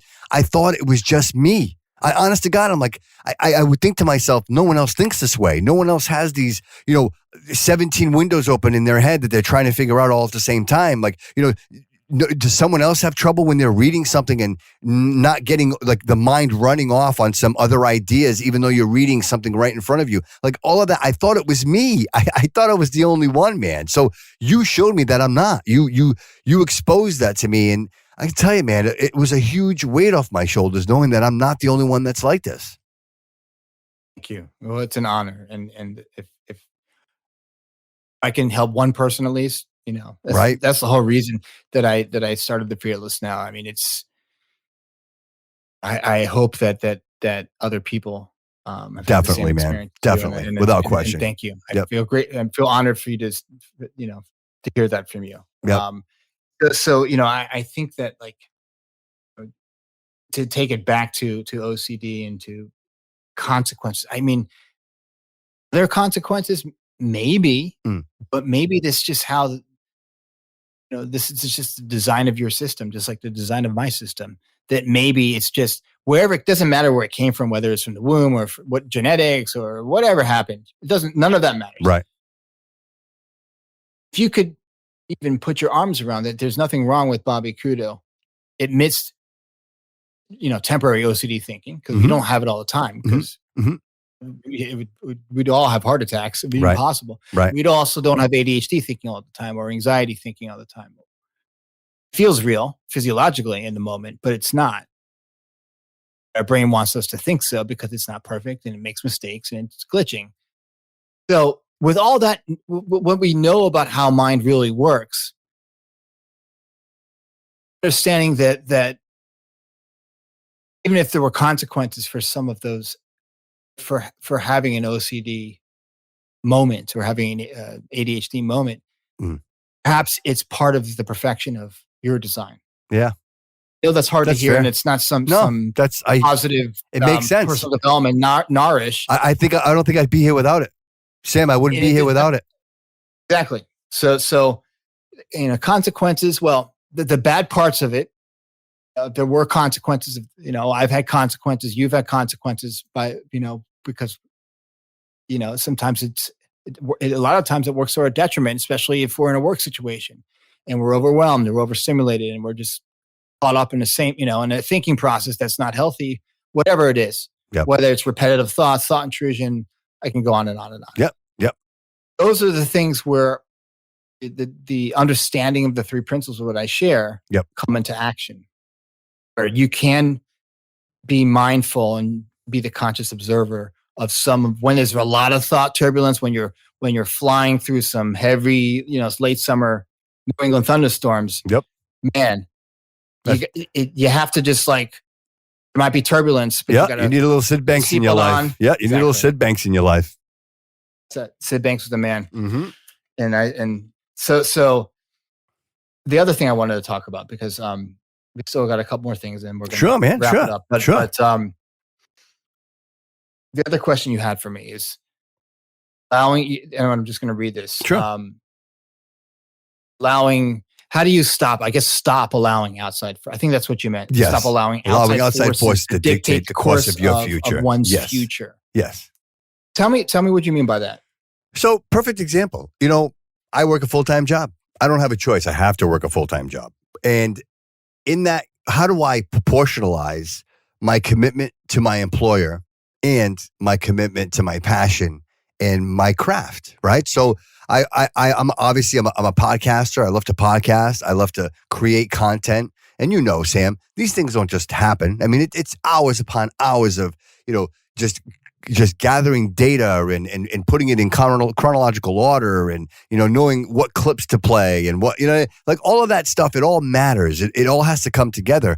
And when you have a situation where you have a dream, let's say you have a dream, you carry that dream with you, how is it that you can fulfill that need to fill that dream without allowing the influences of these outside forces, even though they're dire? Like, you cannot avoid them. You can always say, people will be like, no, you're never going to make it. Like, those forces are going to exist. There are always going to be those people and those energies that tell you that you're not going to make it. But I'm saying, how about the energies that are in your life that you require? You need these energies, but yet they may not be on course with the goals in your life. Like, it becomes an obstacle before you can actually get to the cross line, right? The finish line. I like how you called it energies, because you can't touch it. Right. It's formless, and that's what makes it so frustrating. It's like, we talk about energy. Yep. It's not, again, some people are rolling their eyes and like, oh, here we go. We're back to the big woo. But no, it's actually, so when you say energies, what specifically when as it pertains to outside forces and dictating your future? Because again, we're trying to predict Bobby Couto's future in an episode. Yep, I don't want to do that. Absolutely. It's to me, it's light. Like, we are all light. Light travels forward. Like, it doesn't. You have to measure life in light, and that's the way. And it's energy. It's all energy. So what outside energies or forces are you talking about that you think would negatively impact your future? So imagine specifically, imagine having a thought process, a mind process, a goal-oriented process, and having an outside thought or idea that requires. Give me an example of something outside in this moment. My career. Let's say my professional career, my full-time job. Okay. I'm required to put in. I'm a manager, so I manage people. I'm required, and obviously, for me, if I'm in, I'm in. So I'm all in. If I manage people, their lives are very, very important to me. So I try to go out of my way to make sure that they have everything they need to be successful. That's my goal. So if I'm committing all of that energy and all of that emotion into that process, right? How do I say to myself, how do I break away from that and say, gee, I really want to work on this. How do I make these flowers grow? I mean, I've got these flowers growing, but they're not mine. They're someone else's garden, right? I got those flowers going just great, but I have my own garden over here, and I want to grow this garden. I want to foster this garden. How do I commit? How do I make that final commitment to say, you know what? I am no longer going to lie. Perfect example. I worked for a company. Give me a specific example of an outside force that would steer you in a direction that, because we're talking about like negative outcomes here. Yes, right? We're not perfect example. So what's the example? I worked for a very large company for many, many years, and I mentioned earlier too. We talked earlier before the show. I was a technical trainer, and I was a trainer. And out of all the positions I've ever held in the commercial environment, being a trainer, I have to say, was probably the most rewarding position I've ever held. And I probably would have done that for the rest of my life. I would have been okay doing that, aside from podcasting. And in that course of doing that job, at some point along the way, I had a manager come to me and say, hey, listen, you need to go to the next level. You need to be a supervisor. You need to let go of the training, and you need to become a supervisor. And someone said to you, let me stop here a second because it's important. Let's do a little period after that one. Sure. So someone came to you and said, you have to do this. Yes. In so many words, like would be really, Bobby, you'd be really great at this. Exactly. Okay. So then there was a fork in the road. And then you had to make a decision. Yes. I don't think, okay. So what was, would you call that one of the outside forces? I would call that. Would that be an example? Okay. Yes, because it's one of those situations where someone's looking at you going, I think it's in your best interest to go this course of action as opposed to your current. So in that moment, if you could take us back, what did that, like, because if you can see feeling as a barometer, and I talk about this in my episodes, if you can use feeling as a barometer, that if you're feeling anxious about this guy telling, afterwards, and you're feeling really anxious about having to make a decision, or, the anxiety is like, completely off the trap, off the spectrum of it's way, way too much. Yep. Or you're overwhelmed at that moment. That's a moment. That's a moment where, when I need to make a decision, I'm not going to make a decision in that noise. Right. So tell me, like, after he said that to you, were you like, was there a quiet voice inside that said, maybe, you know what? I think he's onto something. And, I think I feel good about this. Or was it like anxiety? It was, panic? I knew what I loved to do. And I knew that in order to succeed or accelerate in this environment, that it was the next logical step to take. So, in other words, so regardless of what that was, and I don't mean to interrupt. Yeah, you, sure. Regardless if it was a logical step or whatever kind of step it was. Yep. It's all hyperbole. Yep. Okay. Yep. You just knew, right? Yes. You just knew this opportunity was presented to you. Yep. You just knew. You didn't have to think that much about it. Maybe you did. I mean, there wasn't a lot of internal argument or dialogue going on in your head. Right. You just knew. Right. And you don't know why. It just because you wanted to advance your career. You wanted to provide. But I really loved. Because I really loved what I was doing, and I didn't want to leave what I was doing. So I would have continued. Now I understand. I would have continued to be I would have been the technical coach for the next 10 or 20 years, and I would have been happy. I felt fulfilled. I felt like I had impact. I was in the black zone often. You know what I mean? Like it was almost every day, that I was in that zone delivering a message, training. And I always thought to myself, you know what? Every day these people come into my room and they leave a little better every day. They leave with a little bit more than what they came in with every day.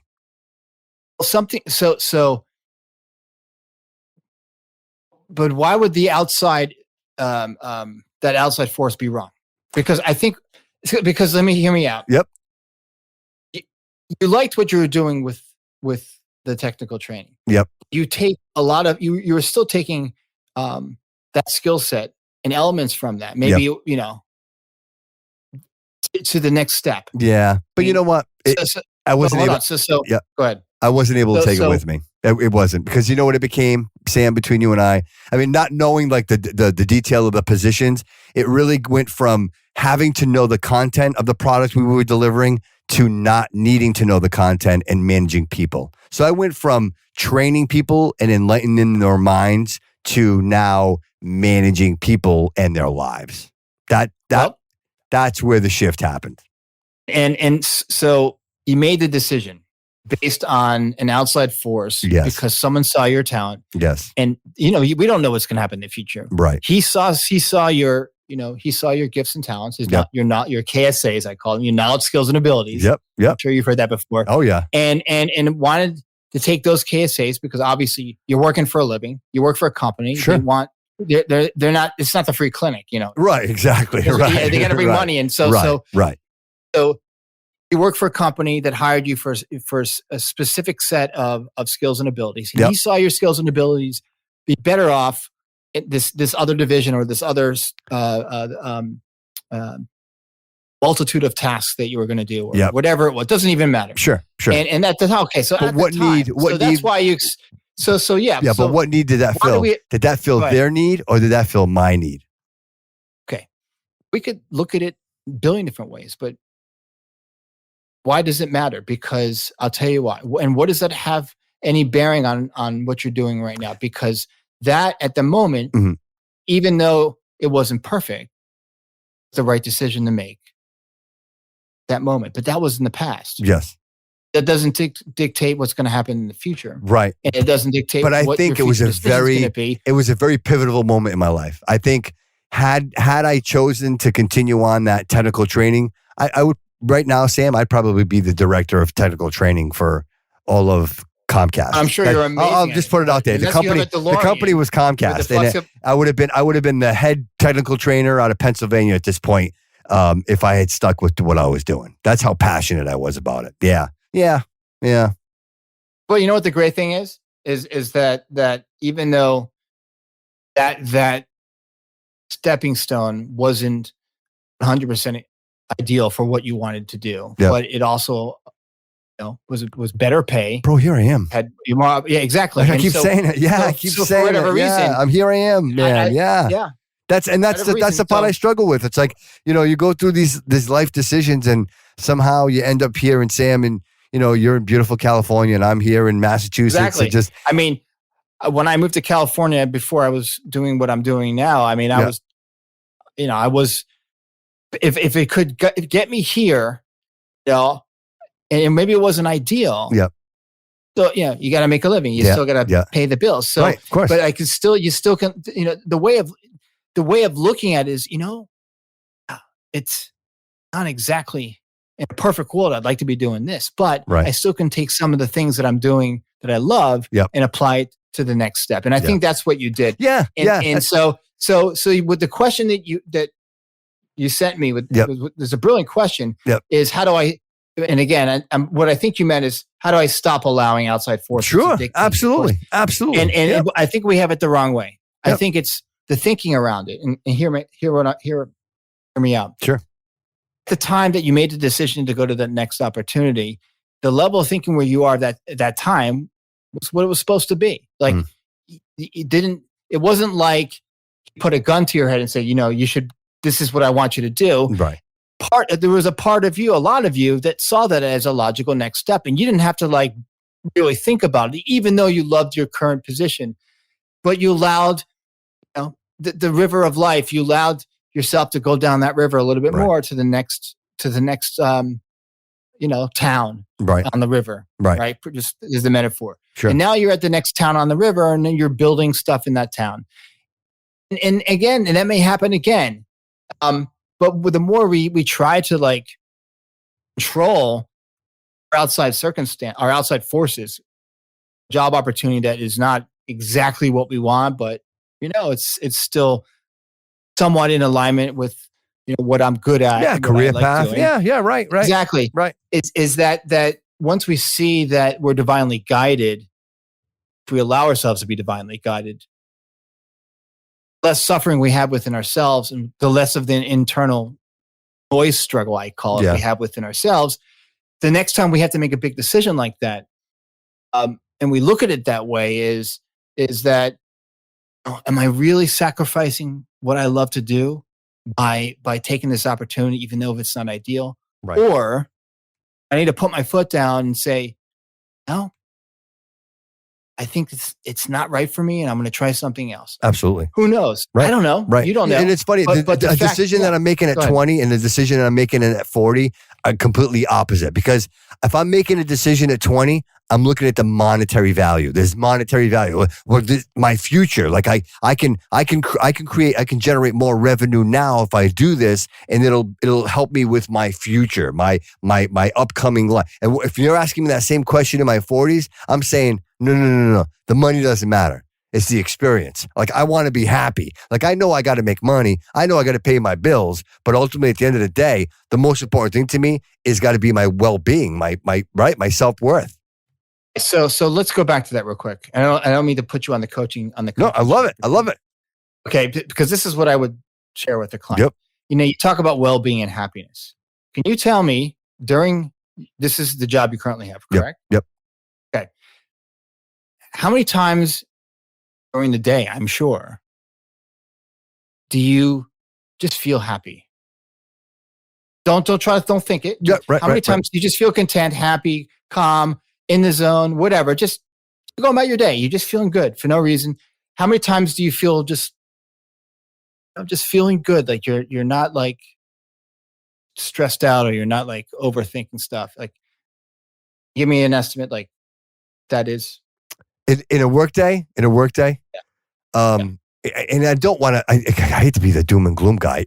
They're far and few in between. And you know what? Don't think about it so much. Yeah, usually it's the situations where, if I have a situation where we have a positive outcome, those are those moments. I celebrate those moments. You know what I mean? So it normally takes a situation. So outcome. Wait. I'm going to hard stop you right there, sure, buddy. Go for it. I'm going to hard stop you right there. That's all hyperbole. Yep. You're using your intellectual mind to try to put a label on something that simple. It was a simple. The question is, how many times have you just felt calm and just, for whatever reason, you don't even know why, you're just feeling content during the day, doing whatever you're doing in your office? Not like it takes a certain. It really doesn't, because we drop into that moment every day, whether we're homeless. And that's what I was telling you. I'm having a tough time dropping into the moment. I really am. More recently, again, I know I mentioned work and just the environment that I'm in right now. If you say DEFCON 4, we're there. We had some consultants in the building. We're changing the structure of everything that we're doing. So the stress levels are really, really high. So it's really tough to drop into that moment and say, okay, just stop the noise. Let me just collect myself here. I'm pretty sure, going back to the calm. Sure. It's not, and I don't think it's possible in any work situation, unless you work, even in triage in the emergency room. If you're an ER doctor working in the Bronx, or working in a big city where there's a lot of shootings, just say, I don't know, Southside Chicago, wherever. Terrible situation. Exactly. Even in those situations, there is calm, and there is moments where the doctors are just laughing. There are moments. Their colleagues. There are moments. Okay. There are moments. Thank you. Yes. Thank you. There are. So the more we point to those moments, and know that in a real world ideal, in the real world, in an average day at work, you're going to have chaos, or sometimes. Yep. Or you're going to have some very heavy stuff you have to do, and then you're going to have moments where calm, where you're just drinking your coffee, or laughing, or just talking to a colleague, and it's just interesting, and it's just quiet. And so I don't believe that it's like constant like that. It's impossible. I mean, unless you're in a war zone, it's pretty close. It's pretty close. I think that the more you point is as much as it's frustrating and stressful when it is on, right? Out of that, thinking around what's going on outside of you. Mhm. Seeing and catching and seeing, maybe it's not as stressful as I think it is, even if it's historically tough. I have this thing called the brain. I have this narrator, like creating a story around my work, my current work day. Right. Right? Imagine if that narrator was quiet with those things that you have to do that are perceived to be stressful, overwhelming, or just like chaotic. Do you think that they wouldn't be as stressful? Because we have this narrator that never stops running. Yep. It does at times automatically because thoughts moving through us. We have this energy system of thought moving through us that is never stagnant. It's constantly moving like weather clouds, like thunderstorms. I have a ticker in my head. I always say, I tell people it's like the ticker you see on whatever news outlet you watch, Fox, CNN, whatever it is. That ticker that runs across the bottom of the screen, that's constantly my head. That's constantly going on. That never stops. I can identify with that. But I also know that the ticker sometimes is not in front of me. That sometimes the ticker just kind of fades into the background. Even though the ticker's still there, yep. I can see that I don't have to allow that ticker to be in front of me. Like I can have some peace. Yeah. Even though the ticker is in the background. Yeah. So think about that. Yeah. And again, I'm not taking away how stressed out you are. No. But you know what? I think it's just sometimes realizing that there are good moments. And you mentioned it, and my first reaction was kind of like, no. And then I'm sitting here and I'm thinking in my head, and there are a couple of special people that actually popped right into my head that I work with every single day. Like guys like Carlos that every time that guy walks into my office, he's got a smile on his face and he's got something kind to say to me. He doesn't have to do that. And he does it every single day, no matter if I'm having a good day, no matter if I'm having a bad day. And those are the moments that I look and I say, this is why I do what I do, because I can provide him with a happy, healthy work environment, Do you know why Carlos is happy? Why? Because he's seeing what I'm pointing to right now. Mm. Like the homeless guy in Calcutta, the family living in a tent still has happiness. Mm-hmm. Still has his kids still are playing around, and even though they have nothing, right? Or in a war-torn area, yep. There's a family. Their apartment building was just bombed, and they're living outside. Their kids are still playing soccer. Right. In the rubble. Yeah. And the family is still helping out their neighbors and still smiling sometimes. So, the brain does a great job of reminding us how shitty our life is in the moment. But then see the trick the brain is playing on us that it's all made up. I mean, as hard as that is to hear, and we all get caught up, and I forget all the time. Oh yeah. It's okay to forget. But then we're reminded again that, there's a narrator going on up here. It's a ticker tape. Yep.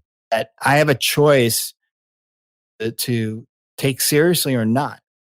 If I take it seriously, it leads to suffering. Right. If I allow it to take over, I'm suffering in my head.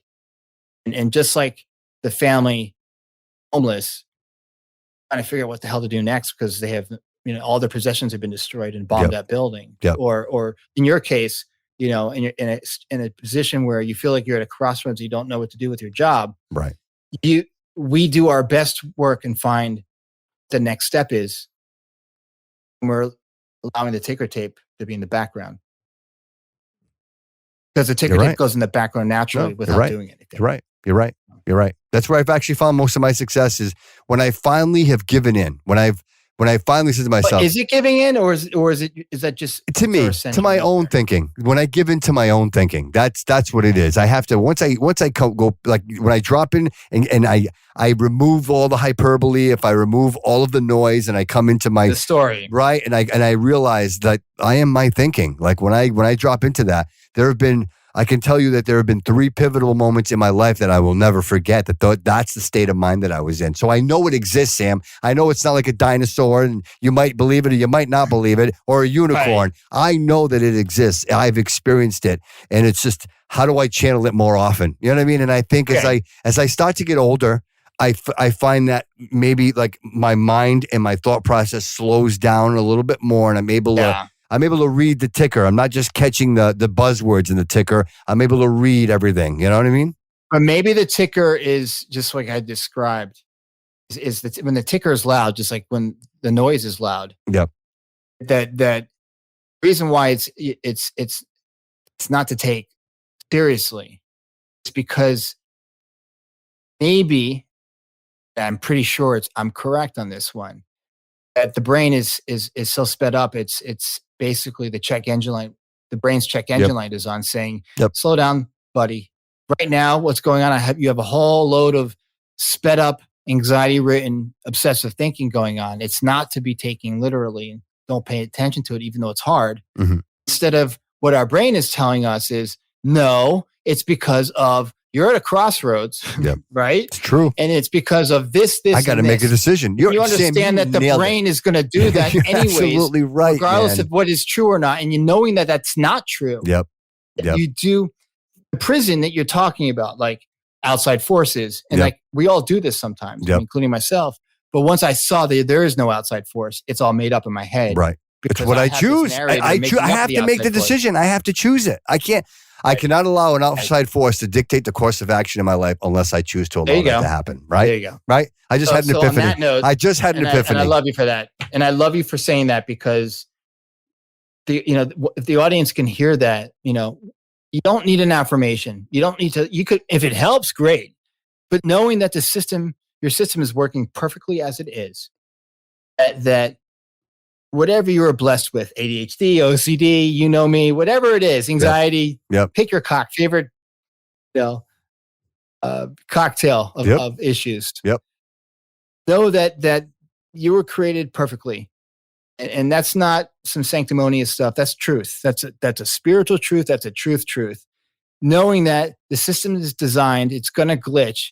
And probably when it's glitching, it's not telling you that the thinking that you're having on board is true. It's bullshit. The thinking you have on board that's really heavy, anxious, and sped up, it's just the brain telling you, like your car telling you when you run out of coolant and it's overheating, pull over on the side of the road.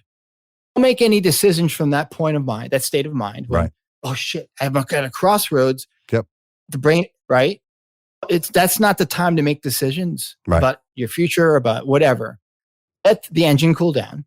Then go about your day. I'll tell you what. Now, obviously, you're at work. You're doing stuff that's you have to do. Yes. You still can live with the ticker tape. But I tell you what. I did my homework. I wrote it down. I put it aside, and I went back and I dealt with it later. And you're absolutely right. With a clear mind, you make clear choices. I'm telling you. Brain dump. When I wrote it, I was so mad when I wrote it. I could barely read it. I was so mad. I got so much stuff written down that I never look at again. It doesn't constant, man. It doesn't stop. But I did. I did my homework, man. Yep. And on that note, Bobby, it's such an honor. Oh man, to be on the show. Are you kidding me? I think this is a good place to end. Yes. As always, we always go like we could talk all day. Absolutely. But I know you have things to do. I want to do this again, Sam. We need to do this again. 100%. Yeah, absolutely. And I'm just so tickled for you that you're on. Hey, would you consider being on the? Would you consider being on the Disgruntled American Podcast? Would you consider guesting on the show? Would you consider it? 100%. Yeah. We're gonna make it happen. But I would like, because you're. What do we? I don't know. Let's have another conversation about what we would talk. Let's do it. And in fact, you know what? Yeah. You pick the topic. Yeah. Okay. We'll just riff off of it because I think that's the best way to do it. I think so too. I think so too. This is magic, bro. This is magic. I'm so proud and humbled to have you in my tribe, brother. I really am. Thank you, Bobby. Yep. Bobby, you are... And dude, you're on your way. You're almost on the East Coast, brother. Once you're on the East Coast, we're literally a Southwest flight. It's a Southwest flight. You know what I mean? Like coming up to Boston, going down to the Carolinas. I'm all about it, brother. I am all about it. I think it's like a little over an hour flight. I mean, seriously. In Nashville to fly to Logan. Seriously. I'm telling you. What we'll need to do is we'll need to rent a place. We'll first stay hang out in Boston, but then we'll rent a place up north in New Hampshire by the lake or something and go spend like a week. Live die, buddy. Right? I'm telling you. Dude, thank you so much for having me on your show. Yes. Sam. Thank you, Bobby. I am so grateful for our relationship. How can people reach, for those of you that haven't the opportunity to listen to Bobby's. It's a wonderful podcast. How could tell the audience how they could. So, you know what? For the Bobby Couto Show, the Bobby Couto Show at gmail.com. Please send me an email. I'd love to hear from you. Let me know what you think we could do different. What you'd like to hear on the show. I'm all about ideas. It's Bobby Couto. Is it the Bobby Couto Show? On Amazon, the Bobby. On Spotify. Yep. Spotify, Google Podcast, Apple, you name it. The Bobby Couto Show. The Bobby Couto Show. Couto. A lot of people spell it like Kudo. And the Disgruntled American Podcast, the website is the DAP.co. You guys can email us as well at the Disgruntled American Podcast at gmail.com. We always love to hear from the fans. And as a matter of fact, Sam, we're talking about doing a Patreon, a lot like what you're going through right now. We got these cool T-shirts that just came out, so we're going to make it part of the Patreon package as far as people subscribing and being a part of the show. So for me, it's been a little bit of a challenge because it's figuring what I suck at it. What people I suck. Yeah, I suck at it. Yeah, I suck at it. I'm going to be honest with you, bro. I suck at it. Growing edge. Yeah, we'll figure it out. Yeah, I almost say to myself, there's got to be somebody out there that is really good at that we could maybe get an intern or somebody that could help us. Because we're just like three old guys that with thumbs. You know what I mean? Like we're three old guys with thumbs.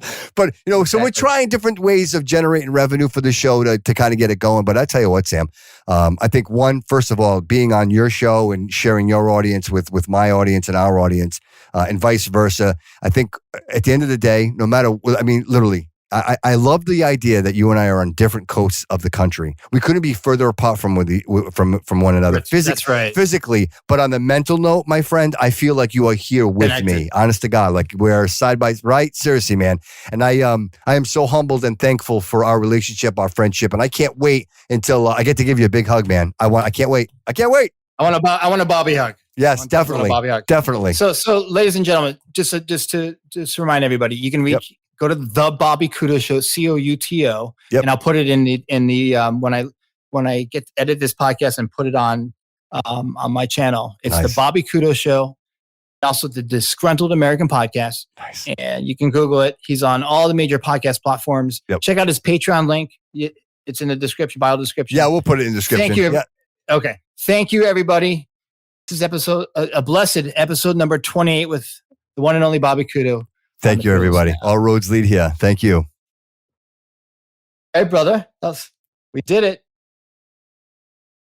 I love it. That's fantastic. All right, my man. Have the best day ever. You too, my man. Thank you. And I'll let you know when once I get this bad boy edited, and I got to send it to Joel at the East Coast Podcast, and he'll do it and make it amazing. Awesome. Sam, all right, brother. Thank you so much. Have a wonderful day, man. You too, my man. I'll talk to you later, my friend. Okay. Bye-bye. Bye.